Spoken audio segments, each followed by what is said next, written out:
The text message came through at 9:47 p.m. on a Tuesday, just as I was settling into bed with my book. Mom, we need to talk. Can you come by tomorrow morning? Early. It was from my son Daniel, and something about the formality of it made my stomach clench. Daniel never texted like that. He called, he dropped by unannounced with his wife Rebecca. He sent me funny memes at random hours. But this cold, distant message felt like a summons rather than an invitation. I stared at my phone screen, reading and rereading those 12 words, trying to find some hidden meaning in the punctuation, some clue in the spacing. My fingers hovered over the keyboard, wanting to call him immediately, to demand to know what was wrong. Instead, I typed back a simple, of course, sweetheart. What time? His response was immediate. 7 a.m. Before work. My heart sank further. Whatever this was, it was serious enough that he couldn't wait until a normal visiting hour, couldn't even give me the courtesy of a phone call to prepare me. Before we jump back in, tell us where you're tuning in from. And if this story touches you, make sure you're subscribed, because tomorrow, I've saved something extra special for you. I didn't sleep well that night.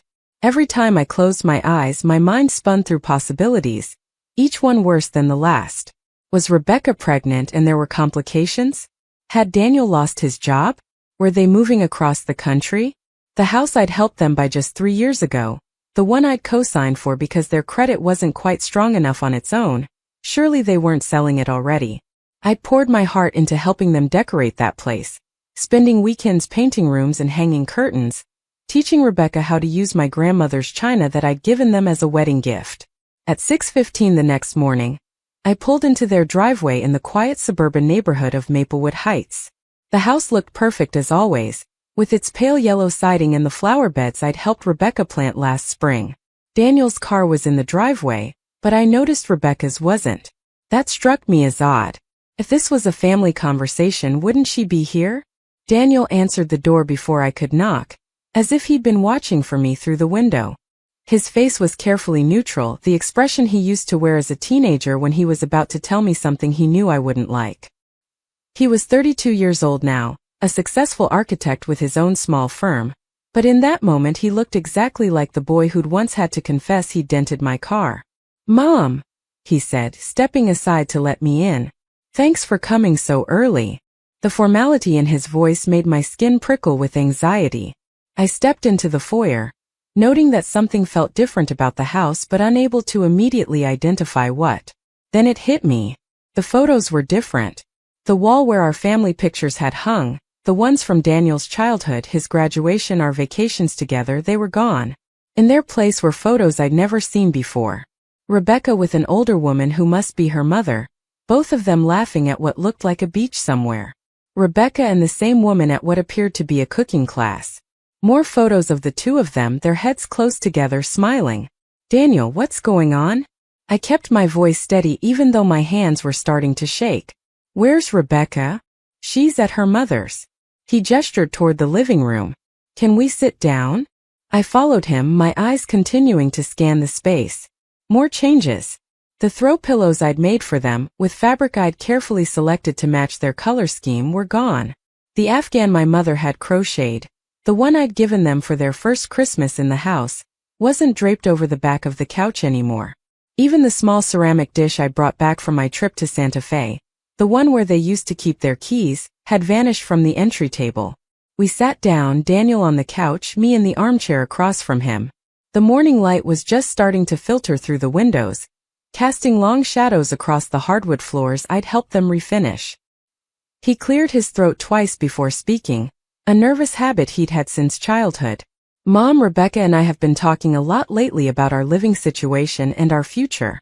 He wasn't meeting my eyes, instead focusing on a spot somewhere over my left shoulder. "And we've realized that we need to make some changes that are going to be better for our marriage and our household." The formal language, the rehearsed tone, this wasn't my son speaking. This was someone who'd been coached, who'd practiced these words until they lost all natural inflection. "What kind of changes?" I asked, though part of me already knew I wasn't going to like the answer. Daniel finally looked at me, and I saw something in his eyes that broke my heart. It was pity mixed with determination, the look of someone about to deliver a blow they believed was necessary. "Patricia is going to be moving in with us. Rebecca's mother. She's been having some financial difficulties since her divorce, and Rebecca feels strongly that we should support her during this transition. I felt like I'd been slapped. Patricia. Rebecca's mother, who I'd met exactly 4 times in the 3 years since the wedding. A woman who'd made it abundantly clear at every meeting that she thought her daughter could have done better than marrying an architect from a middle-class family. A woman who'd turned her nose up at the rehearsal dinner I'd hosted, commenting loudly that in her family, they usually had wedding events at country clubs, not restaurant banquet rooms. "That's very generous of you both," I managed to say, though my throat felt tight. "I'm sure Patricia appreciates it." Daniel shifted uncomfortably on the couch. "The thing is, Mom, with Patricia moving in, we're going to need to make some adjustments. The guest room where you usually stay when you visit, that's going to be Patricia's room now. And we're going to need to establish some new boundaries about visits and family time." The words hung in the air between us like a physical presence. I stared at my son, this man I'd raised alone after his father walked out when Daniel was just 6 years old. I'd worked 2 jobs to keep us in a decent school district. I'd sat through every parent-teacher conference, attended every soccer game, helped with every school project. I'd saved for years to help with his college tuition, gone without vacations and new clothes and sometimes even basic comforts to make sure he had opportunities I'd never had. "Boundaries," I repeated, my voice barely above a whisper. "What kind of boundaries, Daniel?" He pulled out his phone and I realized with a sinking feeling that he had notes prepared. He'd actually written down what he was going to say to me, probably with Rebecca's input, maybe even with Patricia's. "We think it would be best if you called before visiting rather than just dropping by. And maybe we could set up a regular schedule like Sunday dinners twice a month. That way everyone knows what to expect, and we can plan accordingly." "Everyone," I said flatly. "You mean Patricia?" Daniel's jaw tightened. "I mean our household. Mom, you have to understand Rebecca has been feeling overwhelmed. She says you're here constantly, that you have opinions about everything from how we decorate to how we should be planning for our future. She needs her mother's support right now, and frankly, Patricia has been through a difficult divorce. She needs us." I thought about the past 3 years, about every time I'd been called because they needed help with something. When their washing machine broke and they couldn't afford a new one, who'd bought them the replacement? When Rebecca wanted to redo their kitchen but they were short on the budget, who'd contributed $3,000 and spent weekends helping them paint cabinets? When Daniel's firm was going through a rough patch and they were worried about making the mortgage, who'd quietly paid 2 months' worth of payments without ever asking to be repaid? "I see," I said, standing up. My legs felt shaky, but I refused to let him see how much this was affecting me. "So Patricia is moving into my room, taking my place in family photos, and I'm being put on a visiting schedule like some distant relative who overstays her welcome." Daniel stood too, frustration creeping into his voice. "It's not like that, Mom. You're making this about you when it's really about what's best for our marriage. Rebecca and I are a team and we have to prioritize our relationship and our household. Her mother needs help right now, and we're in a position to provide it. I thought you'd be happy that we're being supportive and generous." "Happy?" I repeated, the word tasting bitter in my mouth. "You want me to be happy that I'm being replaced by a woman who has made it crystal clear she thinks I'm not good enough, that my contributions don't matter, that everything I've done for you and Rebecca somehow isn't sufficient? That's not what this is about." Daniel's voice rose slightly. "God, Mom, this is exactly what Rebecca was talking about. You make everything about you. You act like we owe you something because you helped us out a few times. We're trying to build our own life here, and we need space to do that." The words cut deeper than I think he intended. Few times. 3 years of constant support, emotional and financial, reduced to a casual dismissal. I looked around the living room one more time, taking in all the changes, all the ways I'd already been erased from their space. "When did all this happen?" I asked quietly. "The photos, the decorations, all the things I gave you. When did you remove them?" Daniel had the grace to look uncomfortable. "Last weekend, while you were at your book club, Patricia helped Rebecca redecorate. She has a really good eye for design, and Rebecca felt like the house needed a more mature, sophisticated look. A more mature, sophisticated look. Translation: everything I'd contributed was juvenile and tasteless." I walked toward the front door, Needing to leave before the tears I was fighting so hard to hold back started to fall. Daniel followed me, his voice taking on a pleading quality. Mom, please don't leave like this. I need you to understand that this isn't personal. This is about Rebecca and me creating healthy boundaries and building our marriage. Her therapist says that enmeshed family relationships are toxic, and that we need to establish independence. Her therapist? Of course. I wondered how many therapy sessions had been spent discussing the problem of Daniel's overbearing mother, the woman who just wouldn't give them space, who didn't understand that her time had passed, and she needed to step aside for the newer, better mother figure. I stopped with my hand on the doorknob and turned back to face my son. For a moment I considered telling him everything, revealing the truth that I'd kept carefully hidden for 3 years. But looking at his face, at the mixture of guilt and defensiveness there, I realized he wasn't ready to hear it. Preparing and narrating this story took us a lot of time, so if you are enjoying it, subscribe to our channel, it means a lot to us. Now back to the story. He'd made his choice, aligned himself with his wife and her mother, and nothing I said right now would change that. You're right, Daniel, I said softly. You and Rebecca need to do what's best for your marriage. I'll respect your boundaries. I'll call before visiting, and I'll wait for invitations to those twice-monthly dinners. But I want you to know something. I paused, making sure I had his full attention. There are things about this house, about your life, about the help I've given you, that you don't fully understand. And someday when Patricia has settled in and you've had time to see how this new arrangement really works, we're going to have a conversation about those things. Until then, I'll step back and give you the space you think you need.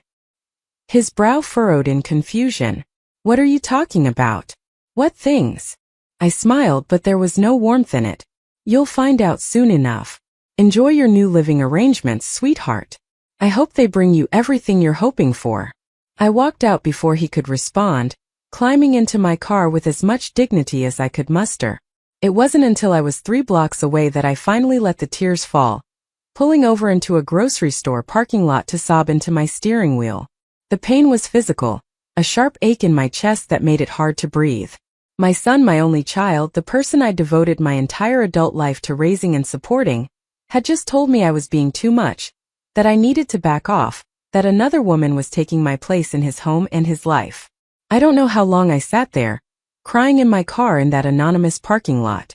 Eventually my phone buzzed with a text message. It was from Rebecca. Hi Eleanor. Daniel told me about your conversation this morning. I hope you understand that this is nothing personal. We just need to prioritize our nuclear family right now and establish healthier dynamics. Mom is really looking forward to being closer to us, and I think having her here will really strengthen our household. Thanks for being understanding. The casual cruelty of it, the assumption that I would just accept being pushed aside, the suggestion that Patricia's presence would somehow improve their lives in ways I never could, it reignited something inside me. Not anger exactly, but a cold, clear determination. I dried my eyes, took several deep breaths, and started my car. If Daniel wanted space and boundaries, I would give him exactly that. And in the process, he would learn some truths that were going to fundamentally change his understanding of everything. The next 2 weeks passed in a strange, painful silence. Daniel didn't call, didn't text, didn't reach out at all. I kept myself busy with work at the community center where I volunteered, spent time with friends, tried to pretend that the absence of my son's presence in my daily life wasn't leaving a gaping hole. I'd gotten used to our regular coffee dates, to him stopping by on his way home from work, to Sunday dinners at their house where I'd help Rebecca cook and we'd all laugh and talk about our weeks. Now there was just silence. I did get one text from Daniel, brief and formal, inviting me to dinner the following Sunday at 6 p.m. The message included a note that Patricia would be joining us, and that they were looking forward to me meeting her in their home environment.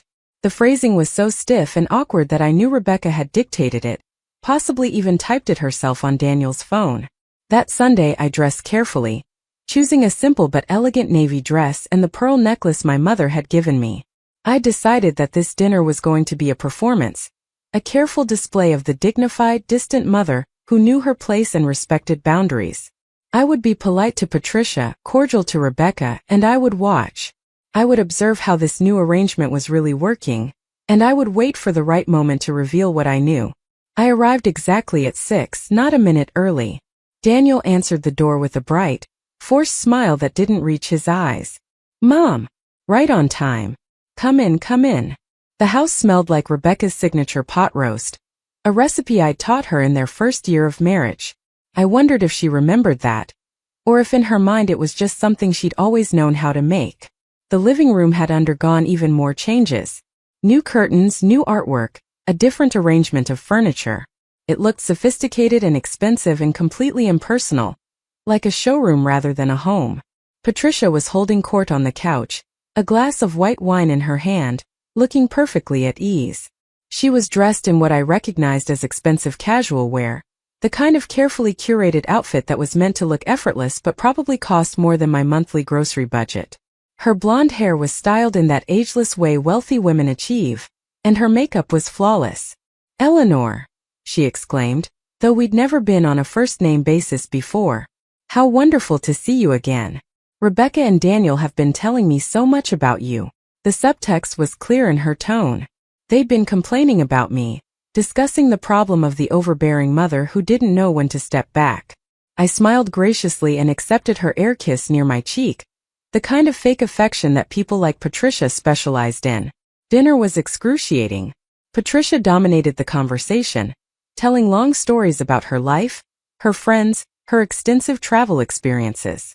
She made frequent references to things she'd done with Rebecca and Daniel over the past 2 weeks, inside jokes I wasn't part of, plans they'd made together.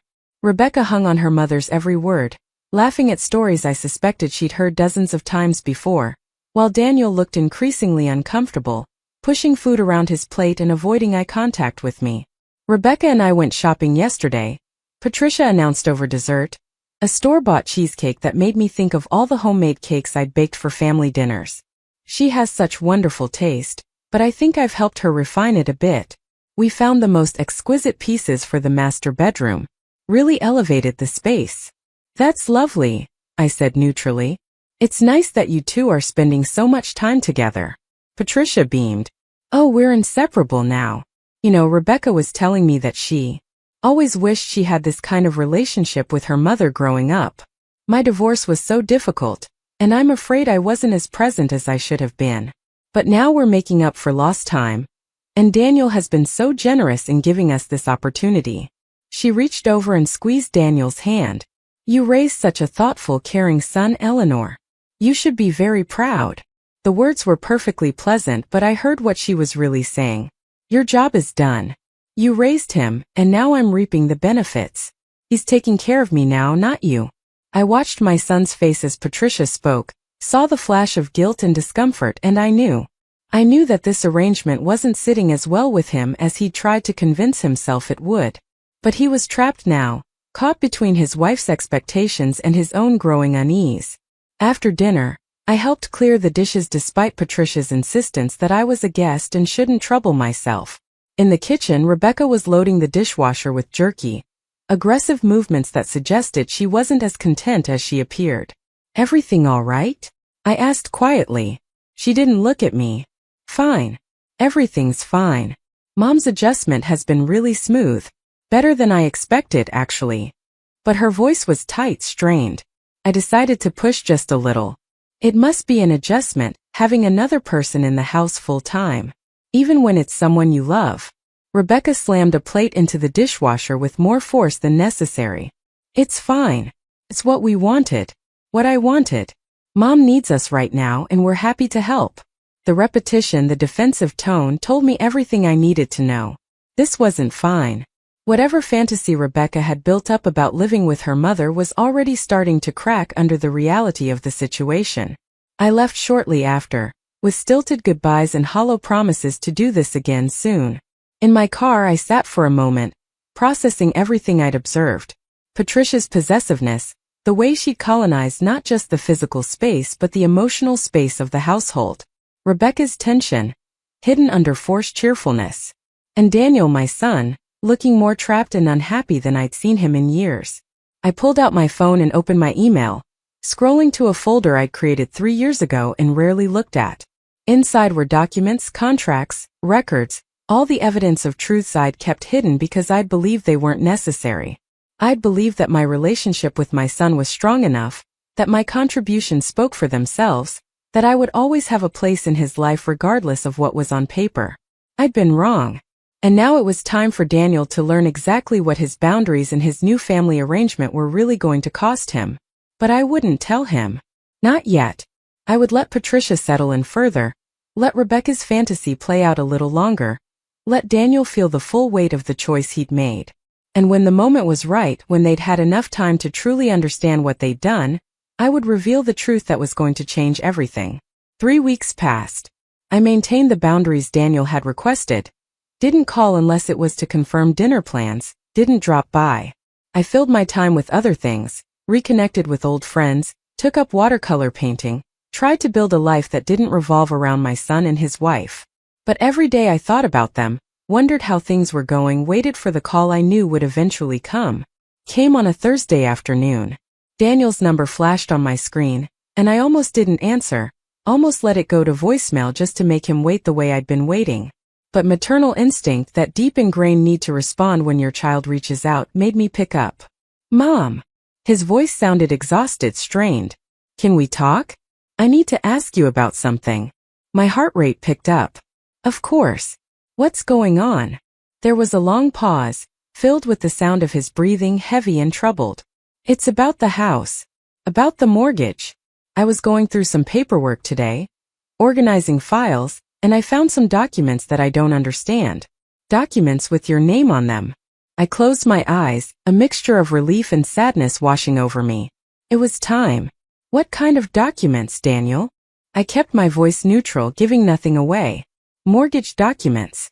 But that doesn't make sense because Rebecca and I own this house. We bought it 3 years ago. I remember signing all the papers, remember the loan officer explaining everything. But these documents say something different. And I need you to explain what's going on. I could hear the rising panic in his voice, the confusion of someone whose understanding of reality was being fundamentally challenged. This was the moment I'd been both dreading and, if I was honest with myself, anticipating. The moment when everything would come to light. I think we need to have this conversation in person, I said calmly. Are you home alone? He let out a shaky breath. Rebecca took her mom shopping. They won't be back for a couple hours. Mom, please just tell me what these papers mean. I'll be there in 20 minutes. We'll talk then. I hung up before he could protest, gathered the folder I'd been keeping ready, and drove to the house that had been the center of so much pain and conflict over the past month. Daniel was waiting at the door when I arrived, his face pale and drawn. He'd aged years in the weeks since our confrontation, I realized.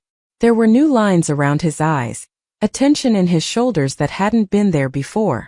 He didn't say anything as I came inside, just led me to the dining room table where he'd spread out papers. I recognized them immediately, the actual mortgage documents, the deed, all the legal paperwork that told the truth about who really owned this house. Explain this to me, Daniel said, his voice barely controlled. These papers say that you're the primary owner of this house, that I'm listed as a co-owner, but that you hold 60% ownership. That doesn't make sense. Rebecca and I bought this house.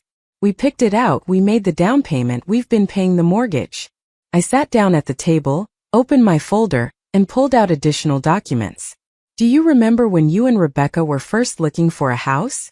I asked quietly. You'd found this place and fallen in love with it, but your credit scores weren't quite high enough to qualify for the loan you needed. He nodded slowly, his eyes fixed on the papers in front of him. You co-signed for us. We talked about it. You said you were happy to help us get started. I did more than co-sign, Daniel. I became a co-buyer. The house is in both our names because you couldn't qualify for the full loan amount on your own. The bank required that I be listed as a primary owner with a majority stake, because I was providing not just credit backing, but actual financial investment. I slid another document across the table. This is the record of the down payment. Do you remember how much you and Rebecca contributed?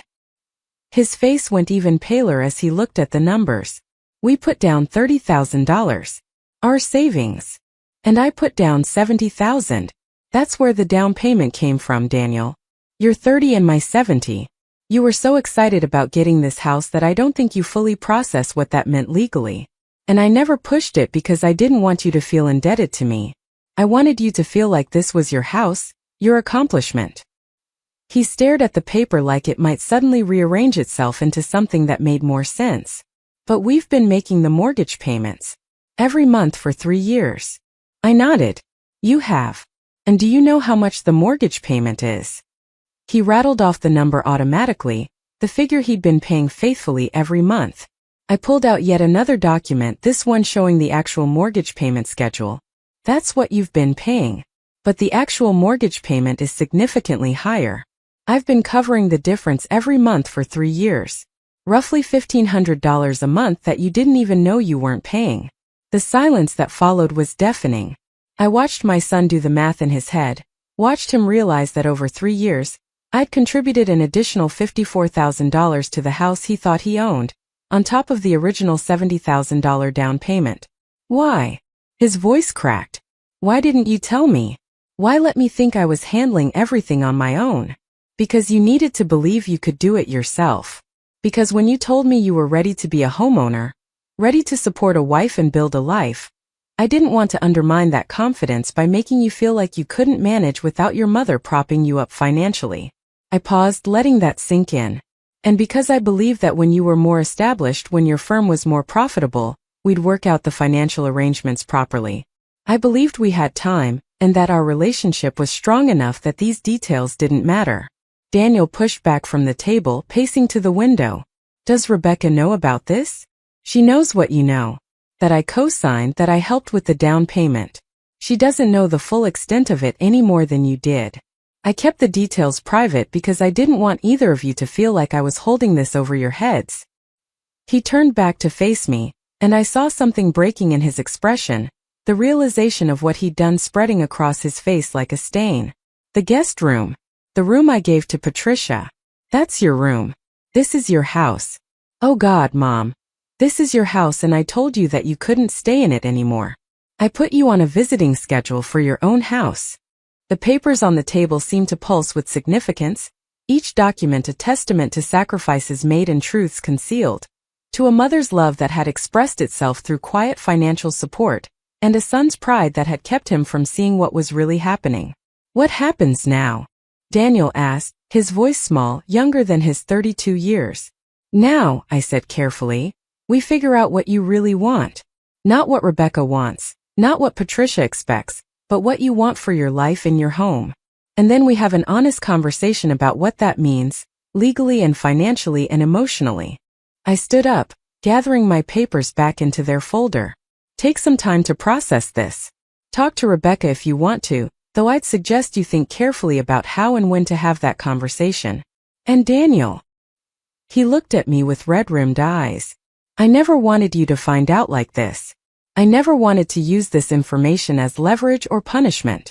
But you made choices about your home and your family without understanding what those choices really meant.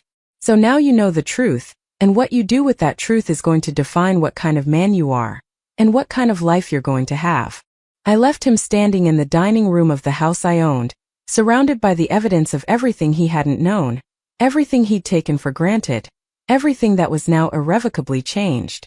The drive home felt longer than usual, my mind replaying the look on Daniel's face as the truth settled over him.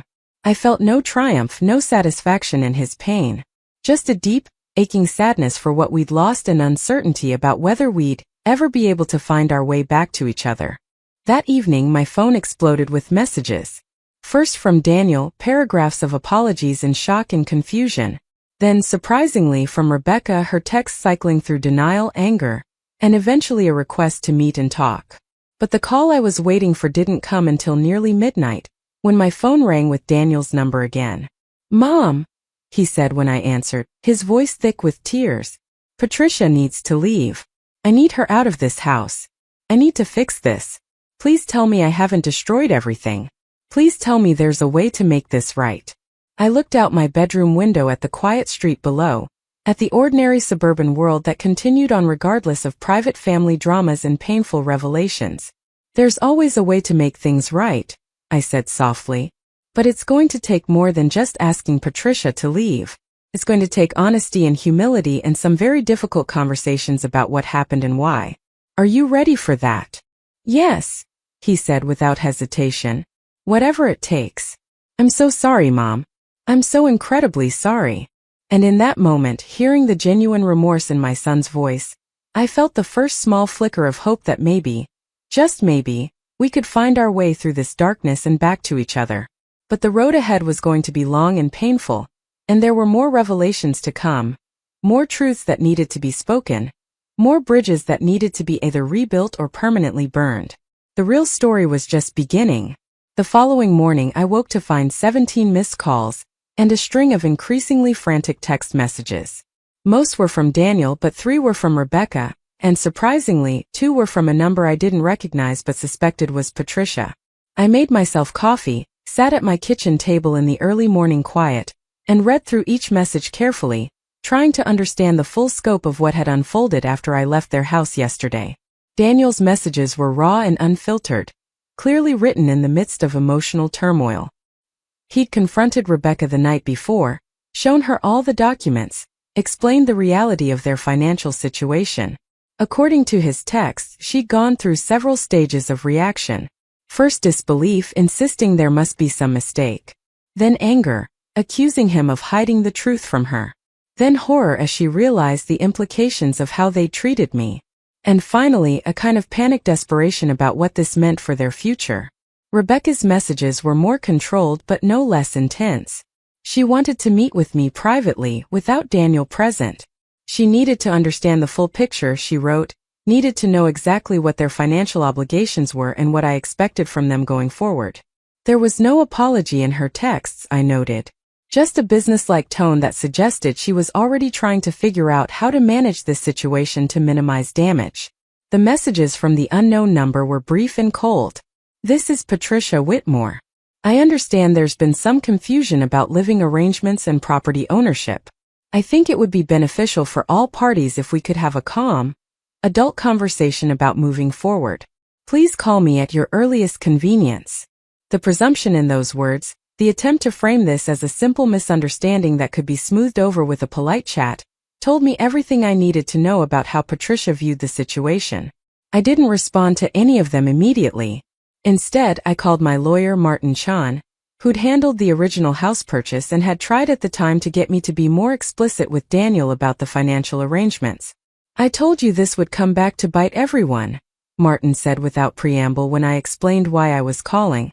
You wanted to be generous and let the kids feel independent, and I understood that impulse, but clarity in financial matters is always better than ambiguity, even when it feels less kind in the moment. We spent an hour going over the legal details, reviewing what my rights were as the majority owner, what Daniel's position was, and what options existed for resolving the situation. Martin was thorough and professional, but I could hear the sympathy in his voice. He'd known me for 15 years, had handled my divorce from Daniel's father, had seen me struggle and sacrifice to build a stable life for my son. Whatever you decide to do, Eleanor, make sure it's what you actually want, not what you think you should do. You've spent your whole life putting Daniel first. Maybe it's time to consider what's best for you. After hanging up with Martin, I finally responded to the messages. I told Daniel we could meet for coffee that afternoon at a neutral location. I told Rebecca I'd be willing to talk, but only after I'd had a chance to speak with Daniel first. And I didn't respond to Patricia at all, letting that silence speak for itself. If she wanted to insert herself into this situation, she could do so through Rebecca and Daniel, not directly with me. The coffee shop I'd chosen was a small independent place in a neighborhood equidistant from my house and theirs. A deliberate choice to avoid either of us having home advantage. I arrived 15 minutes early and claimed a corner table where we'd have privacy. Daniel showed up exactly on time, looking like he hadn't slept. His hair was uncombed, his shirt wrinkled, and he had the hollow-eyed look of someone who'd spent the night in anguished contemplation of their mistakes. He sat down across from me without getting coffee, his hands immediately starting that nervous fidgeting I remembered from his teenage years when he was anxious. Mom, I don't even know where to start. I've been up all night trying to figure out how I could have been so stupid, so blind. How did I not know?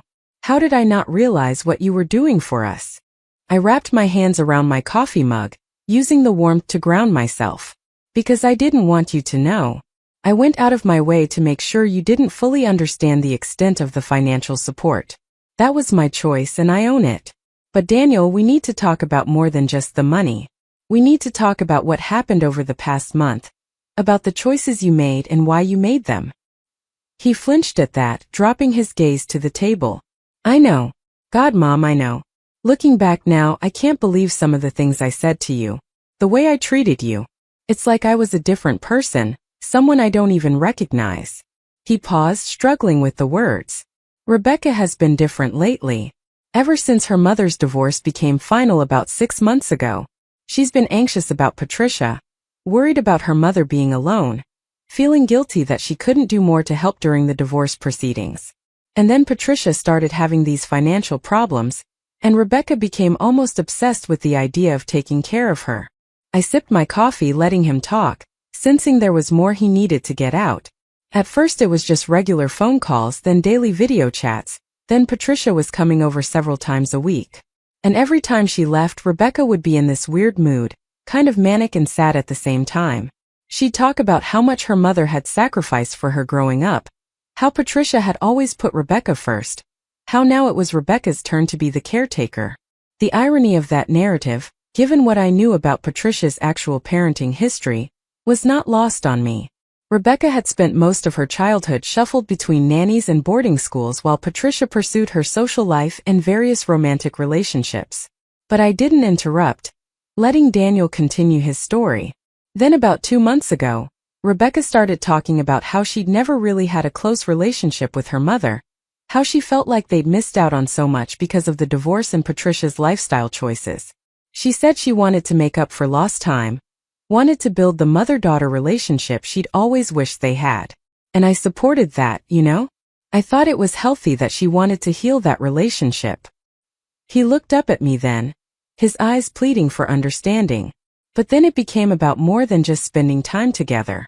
Rebecca started comparing her relationship with her mother to my relationship with you.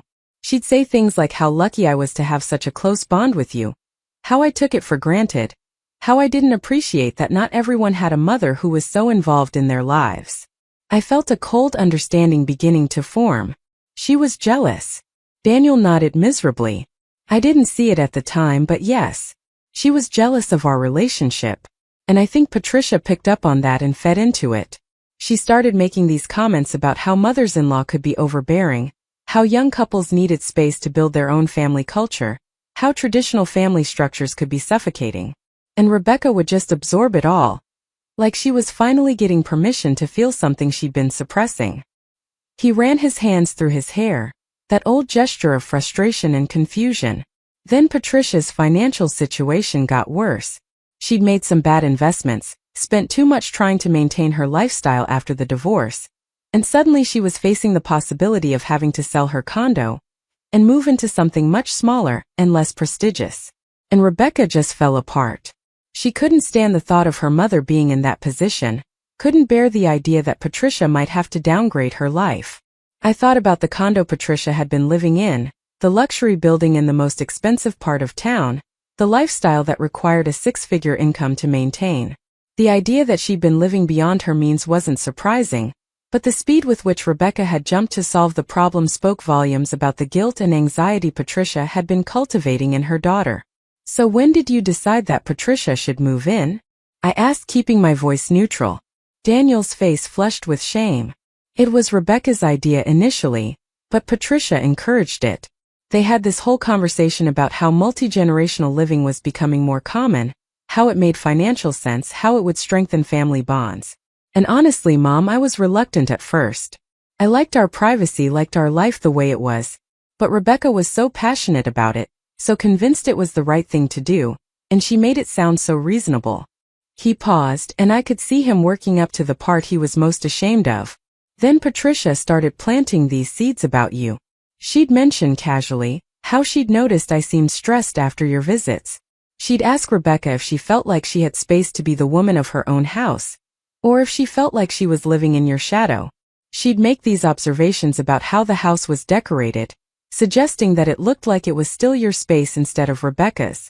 And Rebecca started seeing everything through that lens. The manipulation was clear now, the careful way Patricia had worked to undermine my relationship with my son and daughter-in-law while positioning herself as the better, less intrusive mother figure. And the boundaries conversation? I prompted. The schedule, the rules about visiting? Daniel's voice dropped to barely above a whisper. That was Rebecca's therapist's idea.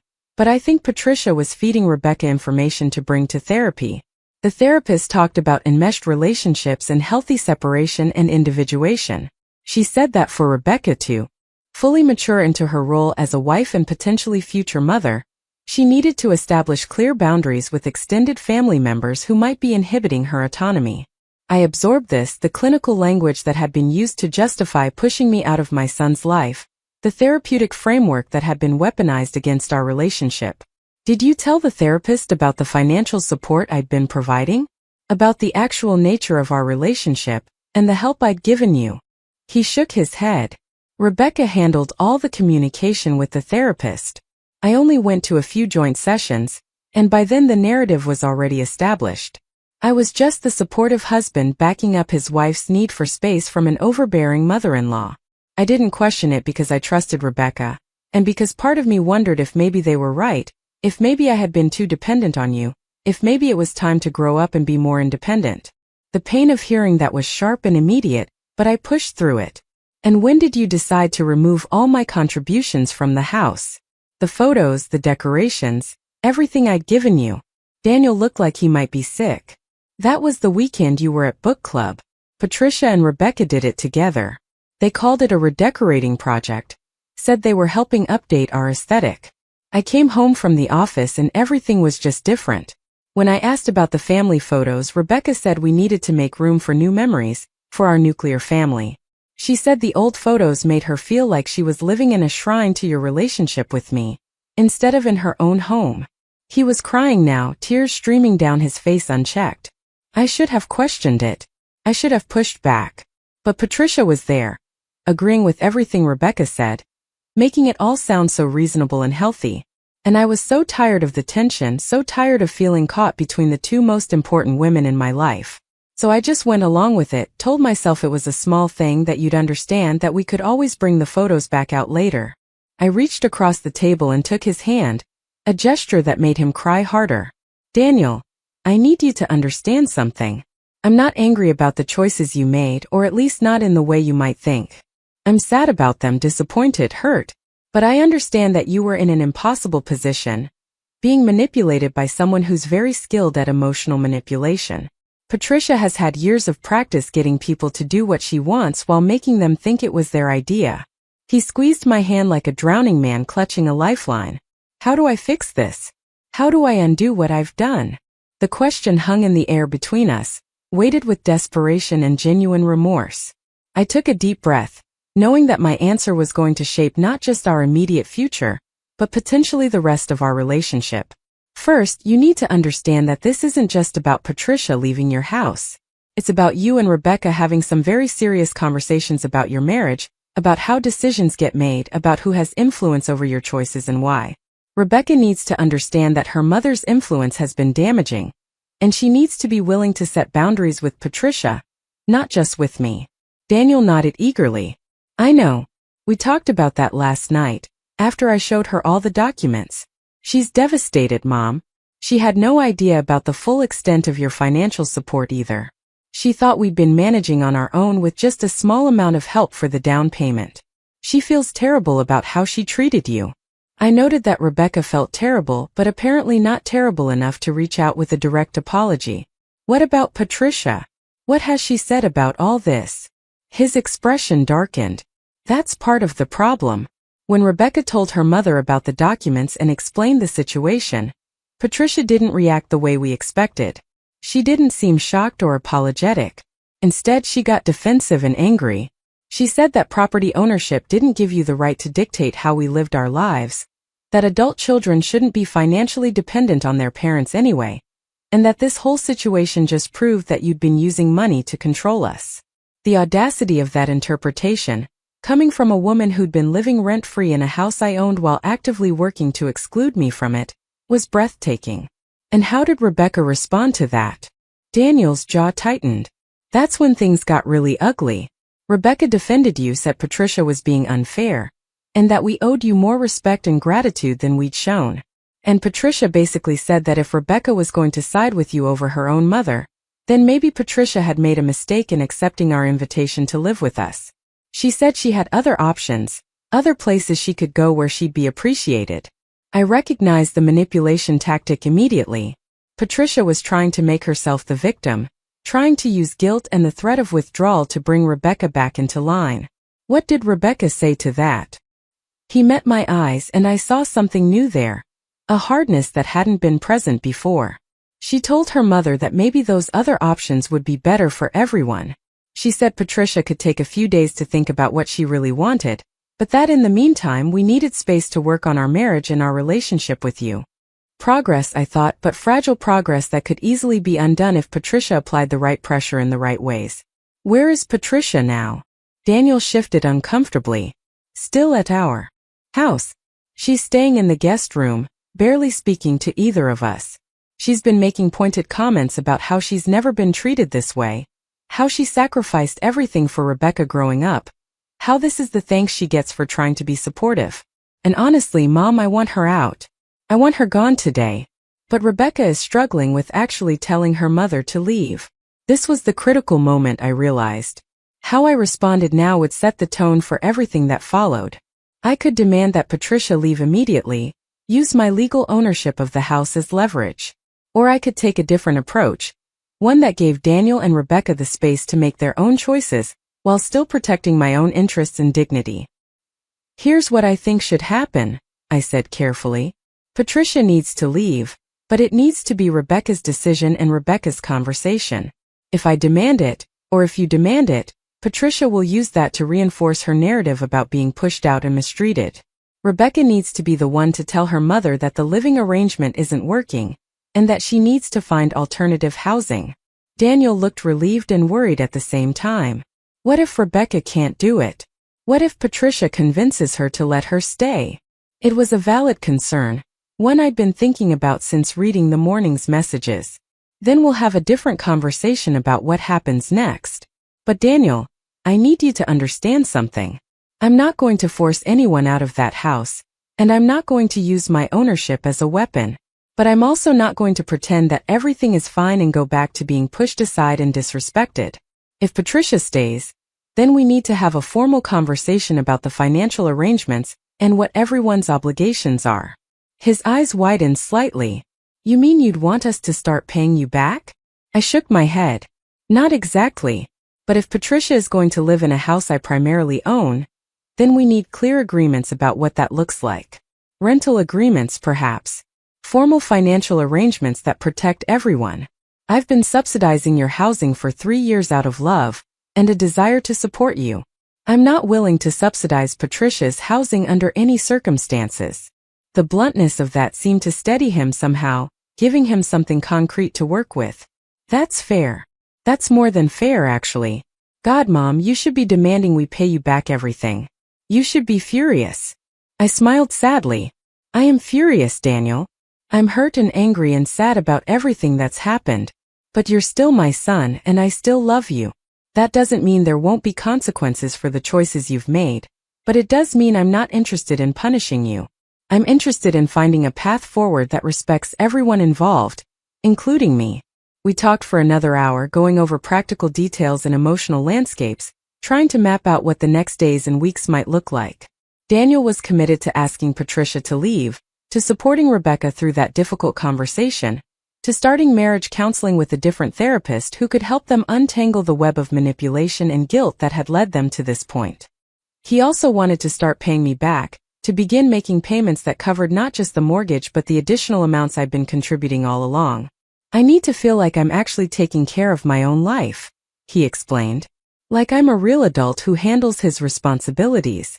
I can't do that if I'm living in a fantasy where I think I'm self-sufficient, but I'm actually being supported without knowing it.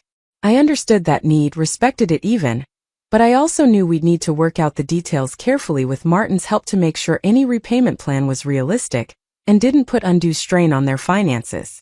The goal wasn't to impoverish them, just to establish honesty and appropriate accountability. As we were preparing to leave, Daniel reached across the table and took both my hands. I'm so sorry, Mom. I know I keep saying that, but I don't know what else to say.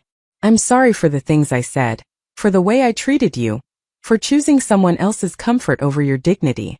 I'm sorry for not seeing what was really happening, for not protecting our relationship the way I should have. And I'm sorry it took finding those documents for me to wake up and realize what I'd done.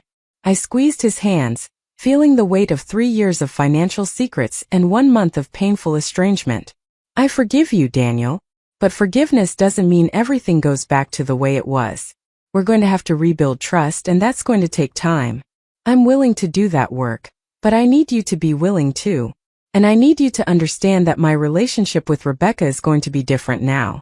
I'm not sure we can get back to the closeness we had before all this happened.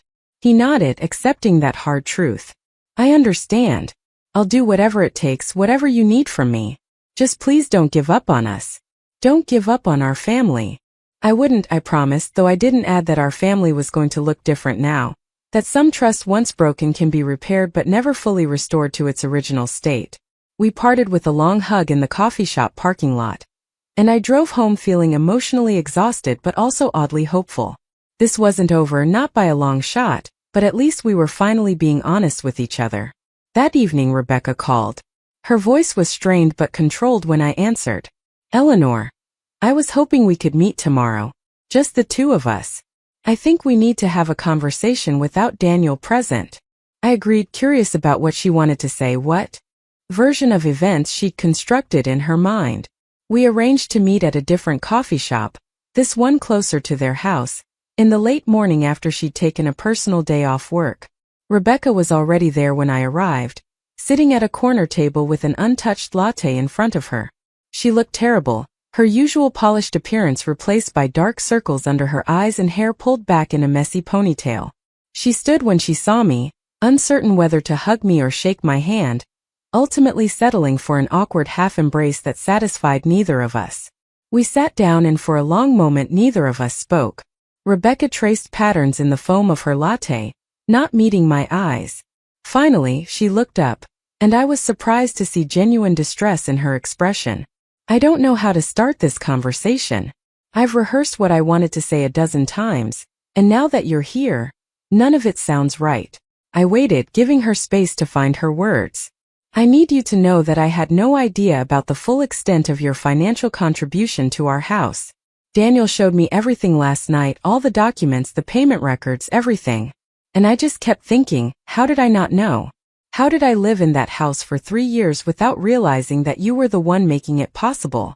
There was genuine confusion in her voice, as if she truly couldn't comprehend how she'd missed such a significant fact. Your mother is very good at making people see what she wants them to see, I said gently. And I was very good at hiding my contributions because I didn't want you and Daniel to feel burdened by them. We both had our reasons for keeping you in the dark, though our motivations were very different.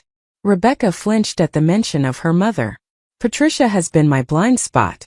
I know that now. I've spent my whole life wishing we had a different relationship, wishing she'd been the kind of mother who was present and engaged instead of distant and self-involved. And when her marriage fell apart and she suddenly needed me, it felt like finally I was important to her. Finally she saw me as more than just an obligation or a disappointment. The raw honesty of that admission caught me off guard. I'd known Rebecca was hungry for her mother's approval, but I hadn't fully understood the depth of that need.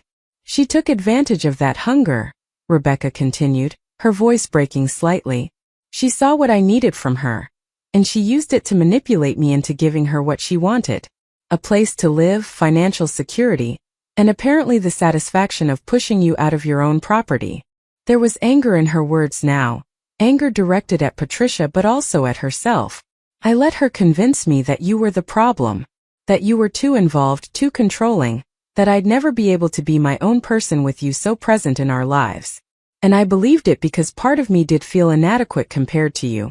You're so capable, so generous, so effortlessly good at being a mother. And I kept thinking, how can I ever measure up to that? How can I ever be enough for Daniel when he has you? The insecurity behind the cruelty, the fear of inadequacy that Patricia had exploited, it made a terrible kind of sense. Rebecca, you were never in competition with me. That's not how family works, or at least not how it should work. I wasn't trying to be the primary woman in Daniel's life. I was trying to be his mother while making space for you to be his wife. Those are different roles with different kinds of importance. She nodded, tears starting to flow freely now. I know that intellectually, but emotionally I felt like I was always coming in second. Like you'd always be the one he turned to first, the one whose opinion mattered most. And Patricia fed into that insecurity. She'd point out every time Daniel called you before making a decision, every time he mentioned something you'd said, every time he chose your advice over mine. And she'd say things like how unfortunate it was that some men never really left their mothers, that I deserved a husband who put me first. The calculated nature of Patricia's manipulation was becoming clearer with every revelation. She'd identified Rebecca's insecurities and systematically exploited them, all while positioning herself as the supportive mother who truly understood her daughter's struggles. The worst part, Rebecca said, wiping at her eyes with a napkin, is that I can see it all so clearly now. I can see how she played me, how she used my need for her approval to get what she wanted. But in the moment it all seemed so reasonable. It seemed like she was finally being the mother I'd always wanted. And I was so grateful for that attention that I didn't question her motives. I reached across the table and covered her hand with mine. Patricia is practiced at this. She's probably been manipulating people to get what she wants for her entire life. You're not weak or stupid for falling for it. You're just someone who desperately wanted a relationship with her mother, and was willing to overlook warning signs to have that. Rebecca looked at our joined hands, fresh tears spilling down her cheeks. I'm so ashamed of how I treated you. The things I said, the way I supported Daniel in pushing you aside, the casual cruelty of texting you about being understanding while we were literally erasing you from our home. I don't know how to apologize for that. I don't know how to make it right. This was the moment of truth, I realized. How I responded now would determine whether Rebecca and I could rebuild any kind of relationship. I could hold on to my hurt and anger, make her grovel, insist on elaborate demonstrations of remorse. Or I could take the harder path of genuine forgiveness, while still maintaining necessary boundaries. You make it right by learning from this, I said carefully. By recognizing the patterns that led you here and committing to not repeating them. By being honest with yourself about your relationship with your mother, and setting appropriate boundaries with her. And by understanding that while I forgive you, our relationship is changed. We can rebuild something, but it won't be exactly what we had before. She nodded, accepting that. I know. And I don't expect it to be. I just hope that eventually maybe we can find our way to something good again. Something honest. We talked for another hour, Rebecca sharing more details about Patricia's influence, about the subtle and not so subtle ways she'd been steering decisions and shaping perceptions. It painted a picture of a woman who'd moved into their home with a clear agenda. Establish herself as the primary maternal figure, marginalize me, and secure her own comfort and status regardless of who got hurt in the process. She needs to leave, Rebecca said finally, her voice firm despite the tears. I know that. Daniel knows that. But I'm terrified of telling her. She's going to make me feel guilty. She's going to act like I'm abandoning her when she needs me most. She's going to say I'm choosing you over her.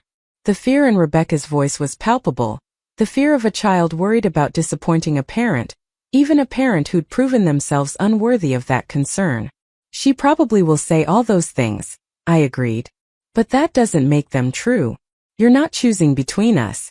You're choosing to protect your marriage and establish healthy boundaries. Those are adult choices that any good mother would support, even if they were personally inconvenient for her. Rebecca took a shaky breath. Will you be there when I tell her? Not in the room but in the house? I think I'll be stronger if I know you're there, if I know I have your support. The request surprised me, but it also touched me. Rebecca was asking me to witness her moment of standing up to her mother, to be there as she did the difficult work of setting boundaries. If that's what you need, then yes. I'll be there. We arranged the details. Rebecca would talk to Patricia the following day. She'd tell her mother that the living arrangement wasn't working, that Patricia needed to make other plans, and that she had 2 weeks to find alternative housing. I would be present in the house in a different room, available if needed but not directly involved in the conversation. It wasn't ideal, but it was a start. A first step toward Rebecca taking control of her own life and her own choices. As we left the coffee shop, Rebecca turned to me with an expression of desperate hope. Do you think we can get past this? All of us? Do you think our family can survive what's happened? I looked at this young woman who'd hurt me so deeply, but who was also clearly struggling with her own pain and regret. I think families survive all kinds of things if everyone involved is willing to do the work. But Rebecca, it's going to be hard. There are going to be setbacks and difficult moments and times when the hurt feels fresh again. You have to be prepared for that. She nodded. I am. Whatever it takes, I want to fix this. I want to be better than I've been. I drove home thinking about second chances and earned forgiveness, about the difference between enabling someone's bad behavior and giving them the opportunity to genuinely change. Rebecca had a long road ahead of her, learning to recognize manipulation, building genuine self-worth that didn't depend on Patricia's approval, developing the strength to maintain boundaries, even when it was uncomfortable. But she seemed genuinely committed to walking that road, and that was worth something. The next day arrived with a gray, overcast sky that seemed appropriate for what was about to happen. I drove to Daniel and Rebecca's house in the early afternoon, as we'd arranged. Daniel met me at the door, his face tense with anxiety. She knows something's happening. Patricia has been watching us like a hawk all day, making pointed comments about family loyalty and gratitude. It's been awful. I followed him inside, noting that the house still felt foreign to me with all the changes Patricia and Rebecca had made. Rebecca was in the kitchen, pacing nervously, her phone clutched in her hand like a talisman. She looked up when she saw me, relief and terror warring in her expression. Thank you for coming. I don't think I could do this without knowing you were here. Patricia emerged from the guest room at that moment, dressed impeccably as always, her hair and makeup perfect despite the tension in the house. She stopped when she saw me, her expression cooling immediately. Eleanor. How unexpected. Rebecca didn't mention you'd be joining us today.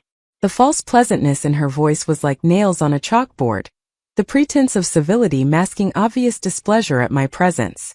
Mom, we need to talk. Rebecca's voice shook slightly but held firm. All of us together. Patricia's eyes narrowed, sensing danger. About what, darling? If this is about the little property misunderstanding, I've already told you that I think everyone overreacted. These things can be worked out between reasonable adults. Little property misunderstanding. The minimization was deliberate, an attempt to reframe massive financial support and legal ownership as a minor detail that shouldn't influence anything. I stayed quiet, letting Rebecca take the lead as we'd discussed. It's not a little misunderstanding, and it's not the only issue we need to address, Rebecca said, her voice growing stronger. The living arrangement isn't working. We've appreciated having you here, but it's become clear that this situation isn't healthy for anyone involved. Patricia's expression shifted, the pleasant mask slipping to reveal calculation beneath. Isn't healthy? Rebecca, I don't understand. We've been having a wonderful time together. We've been bonding, making up for lost time. Don't tell me Eleanor has convinced you otherwise in one brief conversation. There it was, the immediate attempt to blame me, to position this as my manipulation rather than Rebecca's own conclusion. This has nothing to do with Eleanor, Rebecca said firmly. This is about the fact that since you moved in, our marriage has been strained, our relationships with other family members have been damaged, and I've realized that the dynamic between us isn't as healthy as I wanted to believe it was. Patricia's face hardened. I see. So after everything I've done for you, after all the sacrifices I made raising you, this is the thanks I get? You're throwing me out because your husband's mother doesn't like having me around. The guilt tactics were immediate and heavy-handed, exactly as we'd predicted. I watched Rebecca struggle with them, saw the old patterns trying to reassert themselves, the lifetime of conditioning that told her she owed Patricia whatever Patricia wanted. You're not being thrown out, Daniel interjected, stepping closer to his wife in a show of support. We're giving you 2 weeks to make other arrangements. That's more than reasonable given the circumstances. Patricia turned her cold gaze on Daniel. I should have known this was your doing. You never wanted me here in the first place. You've been poisoning Rebecca against me from the start. The attempt to divide them was transparent but still potentially effective.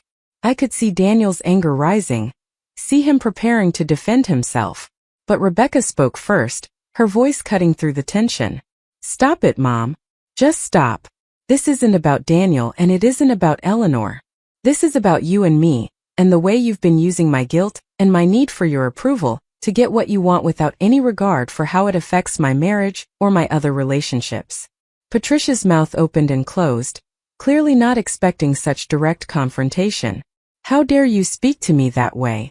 After everything I've been through, after your father's betrayal, after losing everything in the divorce, you're going to turn on me too. The victimhood card, played with impressive dramatic flair. But Rebecca didn't fold. You didn't lose everything in the divorce, Mom. You got a very generous settlement. You lost your money because you spent beyond your means trying to maintain a lifestyle you couldn't afford. And you moved in here not because you had nowhere else to go, but because it was more comfortable and more prestigious than the alternatives you actually could afford. I felt a surge of pride at Rebecca's words, at her willingness to speak truth even in the face of her mother's manipulation. Patricia seemed to sense she was losing ground. Her expression shifted again, this time to wounded sadness. I can't believe my own daughter is treating me this way. I thought we were finally building the relationship I always wanted to have with you. I thought you'd finally forgiven me for not being perfect when you were growing up. The subtle repositioning from being called out for current behavior to being blamed for past imperfections was masterful. But Rebecca didn't take the bait. This isn't about forgiveness for the past. This is about setting boundaries for the present and future. I love you, Mom, but I can't have you living here anymore. It's not good for my marriage, and it's not good for me. You need to find your own place and build your own life instead of trying to live through mine. Patricia looked between Rebecca and Daniel, then at me, her expression cycling through anger, hurt, and finally settling on a kind of cold contempt. I see how it is. You've all decided to gang up on me, to make me the villain. Fine. I'll leave. But don't come crying to me when you realize what a mistake you've made. Don't expect me to be available when you finally figure out that Eleanor isn't the saint you all seem to think she is. With that, she turned and walked back toward the guest room, her spine rigid with offended dignity. The door closed behind her with a decisive click, and the three of us stood in the living room, processing what had just happened.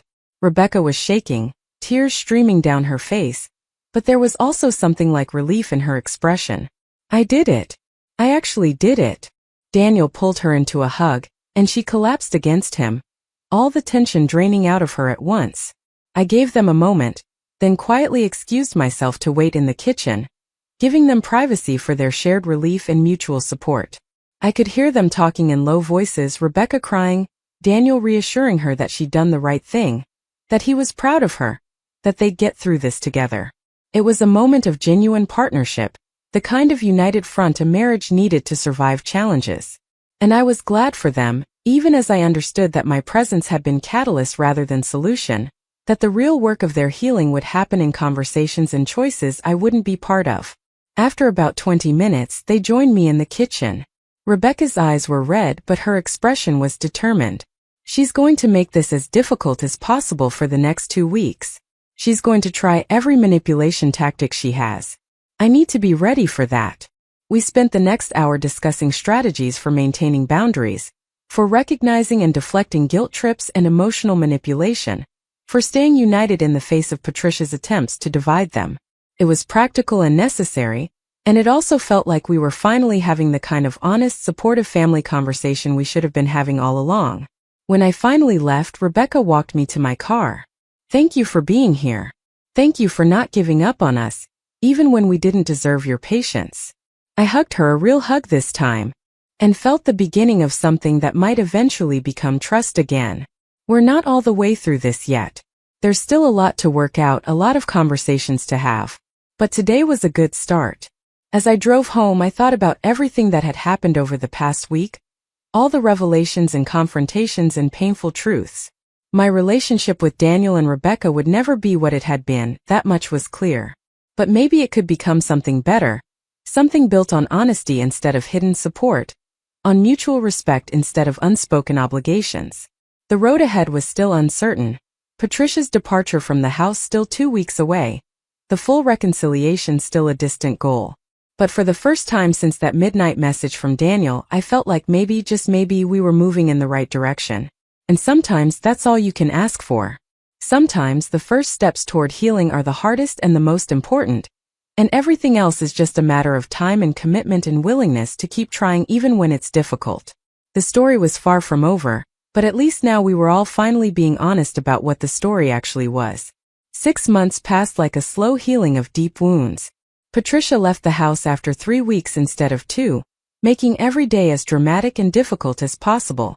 She tried tears, anger, and finally cold silence, but Rebecca held firm. The last image I had of Patricia was her loading boxes into a moving truck, her expression a mixture of fury and disbelief that her plans had unraveled so completely. Daniel and Rebecca started paying me back. Not the full amount but enough to acknowledge the debt and their commitment to honesty. We restructured the house ownership formally through Martin, establishing clear financial arrangements that protected everyone. They insisted on it, needing the dignity of truly owning their responsibilities. Our relationship rebuilt slowly, carefully. Sunday dinners became regular again, but different now. There was more honesty, more willingness to speak difficult truths, more respect for boundaries on both sides. Rebecca worked with a new therapist on recognizing manipulation patterns and building genuine self-worth. Daniel learned to balance his loyalty to his wife with his love for his mother, understanding finally that the two didn't have to compete. I sold them my majority share of the house last month. They qualified for refinancing on their own now, their credit stronger, their financial situation more stable. It felt right, letting go of that leverage, trusting them to stand on their own feet. They insisted on paying me back the difference, setting up a payment plan they could actually afford. Rebecca called me yesterday, her voice bright with news she'd been waiting to share. She's pregnant. They want me involved, want me to be the kind of grandmother I'd always hoped to be. And when she asked if I'd help set up the nursery, I heard genuine desire in her voice, not obligation. We're not perfect. Some hurts take years to fully heal. But we're honest now, and that makes all the difference. Up next, you've got 2 more standout stories right on your screen.